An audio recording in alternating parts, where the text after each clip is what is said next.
Hey guys, welcome back to my channel. So in today's video we are going to be talking about if being a pharmacy tech is for you or not. So if you're interested in seeing if you should be a pharmacy tech, or you're wondering about the pharmacy tech life and you're trying to figure out is this for you, then stay tuned. Savage bitch, your trap and take over. Name another bitch that's colder. I just bought a brand new Rover. I don't even drive no more, I got a chauffeur. Took off, man, they asking me to slow up. Getting wiser and my money getting older. And that bitch, I ain't even gonna hold it. And that bitch, and I thought that it told it. Okay guys, so today's video, like I said, is gonna be a why you shouldn't be a pharmacy tech, or why a pharmacy tech is not for you. Okay, so hi, my name is Zanaya. I am 22 years old and I am a pharmacy tech trainee. So I've been a pharmacy tech trainee for about 2 months now.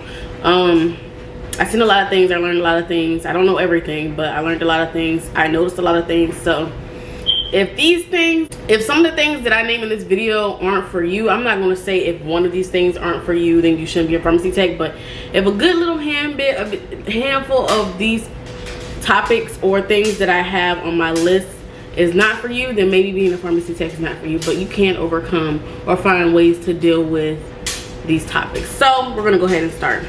If you hate dealing with customers, being a pharmacy tech is definitely not for you, because so depends on which position. Pharmacy tech retail, you definitely gonna deal with a lot of patients. Okay, so you have to deal with them when they come in to pick up. You have to deal with them when they're dropping off. You have to deal with them in the drive-through. You have to deal with them on the phone. You have to even give shots. Some pharmacy techs even give shots. So you deal with customers a lot, and if you do not like face-to-face interaction or people, then a pharmacy tech is definitely not for you, especially in retail, because you are going to be around any and everybody, and you're going to deal with angry customers as well. You're going to deal with happy customers that understand. You're gonna deal with angry customers that don't understand. You're gonna deal with customers that are angry because they're like literally coming up to you to get their medications in pain. So if you feel like you do not like being around customers, then maybe this is not for you. Maybe you should get like an at-home job on the phone or whatever suits you. But you are dealing with a lot of customers in the pharmacy tech retail life, like a lot, 24/7, all day, your entire shift. So if that's not for you, then baby, I don't know what is. Okay, if you can't multitask, being a pharmacy tech, you have to multitask. Counting pills, answering the phone, doing drop off, answering a drive-through, doing pickup. There'll be some times where I'm doing more than 2 things at once. Like I'll be doing COVID testing. We also do COVID testing. I'll be doing COVID testing, and I'll be like helping the other lane as well. So I'll be doing 2 things at once, or I'll be counting pills and answering the phone, or I'll be doing pickup and doing a drop off. If you can't multitask, then maybe it's not for you, because you will either run behind or everyone's gonna get mad at you because you're moving so slow. This is a fast-paced job. So if you do not like fast-paced at all whatsoever, then pharmacy tech is not for you, because it's very fast-paced and you have to catch on like that. I'm not saying if you don't catch on you get fired or people gonna get angry with you, but after a little while it's gonna come to sense like, okay, you're not getting it, something's not right, maybe this is not for you, because apparently you're just not getting the gist of the job. So you have to be able to multitask. Multitasking is everything in the pharmacy world, especially when there's like it's low staff and you're counting pills. You got to clear out the QP, but you see like a whole line of pickup, so you got to count pills, do the waiters, and then do the pickup, then do the waiters, do the pickup, do the waiters, do the pickup. Plus you got to answer your phones. You either put them on hold, put them on mute, something, but make sure you answer that phone.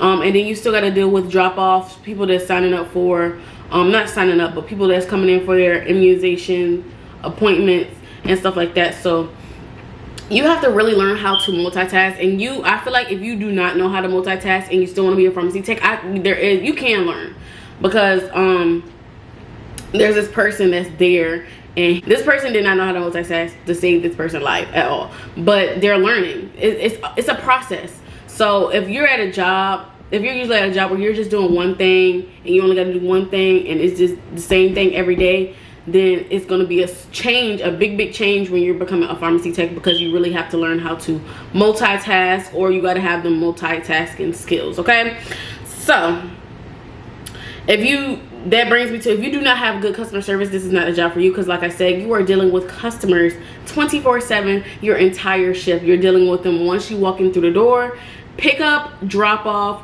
drive through, immunizations, on the phone, stuff like that. So if you feel like you can't like control yourself, because you are going to have those angry patients that are just going to fuss with you for no reason, or you do everything that you can and they still find a reason of why they need to fuss with you, or something that you didn't do that they felt like you didn't do but you did do. If you do not know how to handle these situations, then maybe this job isn't for you. You can learn how to talk to patients or customers. You can learn how to handle certain situations, but if you do your first bad situation really bad, like I'm talking about you out of pocket with the customer, you might lose your job. So that's why I want to say, like, if you know you do not have good customer service skills, this job is not for you, because the patients do become really frustrated and really angry, especially when you give them a time on when they should come back and it's not done. They'll get frustrated. Or if they say that they just left the doctor's office, the doctor called the prescription in, and if we didn't get it, they'll get angry. If their insurance, it requires a deductible and they're used to paying nothing, or like $5 and it's up like $100 or $50, they will get angry. They will get angry just standing there for too long. If there's like a long line, they will get angry. If they say their name and their date of birth and you spell it wrong, you gotta ask them again, they will get angry. I'm not gonna say they, like it's every single customer or patient, but people get angry, okay? People have attitudes, people have their own life situations on what they're going through, people have their own stress, people have their own problems. So not everybody is a happy-go-lucky person, not every single time. You will have some patients that will have an attitude with you one time, and then after that you're good. Or you can have a patient that's really good like all the time, and then one time they just snap one good time at you. It's different for everybody. That's why you have to have good customer service skills on handling different certain situations a certain way. Now I know from a fact, for me, if a situation is getting way out of hand and I know I've done everything to the best of my ability, then I go get the people in the white coat, because most customers, almost all customers, treat the men or women in a white coat way different than they treat the techs. It's like what we be saying be totally different than what the pharmacists be saying, but sometimes it just is what it is. When you can't handle certain situations by yourself, or it's getting out of hand, you have to call somebody else in. So that's where you have to learn how to deal with like different situations, different scenarios at work, period. So if you don't want to deal with drugs, if you do not want to deal with drugs, pharmacy tech is not for you, because you can mix drugs, you can deal with chemo drugs, you can deal with pills, liquids. You're dealing with all type of drugs. If you do not want to deal with drugs, pharmacy tech is not for you. That's what we do. We deal with drugs. We are a certified or a licensed drug dealer, okay? So it's just like, if you do not want to deal with drugs, this is not for you. If you know you had a past with drugs, such as pills and stuff like that, and you feel like you will be tempted, or you can't resist it, or you don't know how you act around it because you know you do pills or sell pills or whatever, this job might not be for you, because there's pills everywhere, and yes, there's cameras everywhere. So you get caught, you not only will you lose your job, but you will go to jail. So if you can't handle yourself around certain drugs, then don't do it. If you have people that will influence you to steal drugs or steal something from the pharmacy to sell, don't do it. We had some people that used to steal controls, not in my pharmacy, but just the company itself. We had people that steal controls. We had people that steal diabetes strips and sell them. So if you feel like you got the sticky fingers and you always trying to find a quick way to make some money, and you feel like the pharmacy tech, oh, I'm getting a pharmacy tech business and I'm gonna do this, do that, and I'm gonna make some side money with this and that, you will get caught. Okay, cameras, co-workers, and you will go to jail. Okay, so keep that in mind. If you hate, like I said earlier, if you hate being in a fast-paced environment, this job is not for you because it's very fast-paced. It was fast-paced once I walked through the door. Counting the pills is fast-paced. You have waiters. The drive-through is fast-paced. Pickup is fast-paced.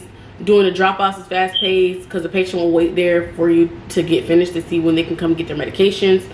It's very fast-paced job. So if you feel like you cannot thrive or you cannot catch up with a fast-paced job, maybe this job is not for you. Not saying that if you've never been in a fast-paced job or you don't like fast-paced, it can't change. Like, oh, I can do this, or you can eventually become fast-paced.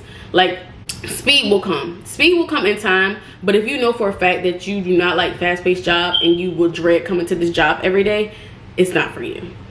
If you don't like being on your feet all day, it's not for you, because you are definitely on your feet. I'm on my feet doing COVID, drive-through, pickup, drop-off, counting pills, getting pills. I'm on my feet, signing in immunization shots, boosters. I'm on my feet. Okay, you're on your feet your whole shift. There's no chairs there. You do get breaks if you would like a break, but there's no chairs. There's no, ooh, I'm about to sit down. There's none of that. Okay, so keep that in mind. You do not sit and do this job. This job is very, like, on your feet. Your feet will, like, I need to get me some compression socks. I'm on my feet so much, like, my feet be hurting. Okay, I'm gonna get bunions, okay, if I don't take care of my feet. Like, this job is really heavy, like, on the feet. Like, it's like, y'all, my feet, I gotta keep my feet done because I be on my feet so much. And when you're on your feet so much, your feet like change in texture and stuff, and they be doing crazy. You gotta take care of that, baby. So yeah, you do be on your feet all day. If you don't like problem shooting, this job is also not for you, because like I said earlier, with people getting upset with their insurance, sometimes you gotta play with it. Sometimes the insurance want generic, or sometimes the insurance wants to pay for name brand or generic. Sometimes the insurance just don't want to pay for it before a certain amount of days before it's refills. Like, some people try to fill early. Some insurance do not like that. Sometimes you can add your own coupon codes. I know for some customers that really give me don't give me a hard time, I know for a fact I'll pull up my GoodRx app and I'll show them different pharmacies that they can go to, because sometimes my company could be a little high. They only work with certain insurances, so sometimes my company can be a little high, and I'll be like, yo, you can go to Walmart and get this jam for $30 if you want to. Like, I had this one dude, he had 300 and, because I've been there when you needed something and you can't pay for it, or you got to find a way to pay for it. So this dude, he had like a thing, and he had $397, and he was talking to me. He was like, I thought you used a coupon, and I was like, that was the coupon. The coupon brought it down to $300, and he was like, okay, I guess I'll pay it then. And so he gave me his card, and I was like, hold on, let me do something. Can you pull back around the drive-through? Because my drive-through was building. So I handed those people that was in front of him, and he came back, and I showed him the GoodRx app. I was like, you can get this from Kroger for $30. You know, you go to Kroger, get it for $30. So I showed him like the app and what to do, how to type in your pills and the dosage and stuff like that, just so he can get better deals on his medication. Because I've been there to where I needed something and I couldn't pay for it. Like, needed something and couldn't pay for it. So I wanted to help him out. Even though he seemed like he had the money, he was like, okay, I guess I'll pay for it. Why not save him a lot of money? Because from $390 something to $30, that's a big save. So I wanted to help him out, so that's what I did. So it's stuff like that. Also, when you mess with the things in QT, sometimes stuff is put in wrong and you have to do a little, little magic fingers or whatever. Or I'm trying to think of some more examples of insurance problems. Sometimes people have two insurances and it will reject one and it will like accept the other, so you have to reprocess it to just one insurance. It's just a whole bunch of stuff that I can't really describe right now. Think off the top of my head. I'll write it down in the video and talk about more about my job. If y'all want me to do that, I will for sure do that for you guys. If you don't like dealing with frustrated patients at all, this job is definitely not for you, because the patients are going to get frustrated, especially if they're in pain or if they're itching or can't see, can't talk, stuff like that, depending on what procedure, surgery they had done or what medication they need. So If you can't handle with frustrated patients, this job is not for you, because you're going to deal with a lot of frustrated patients, especially dealing with their medicine, okay? And don't let it be a control that they need, okay? They will snap at you, all right? So if you cannot do any of these things, I'm not saying that you can't work on it, but if you know for a fact that you're not going to want to work on it, and you're like, okay, well, I don't know about that, then this job may not be for you. It's not. I think that's it. So if you guys like the video, don't forget to like, comment, share, and subscribe. I'll be posting once a week, if not more than once a week. We're coming back with these videos, guys. So I hope you guys are enjoying the videos just like I'm enjoying editing and putting them out for you. Y'all stay safe, stay cautious, keep your mask on, and I'll see you guys in my next video.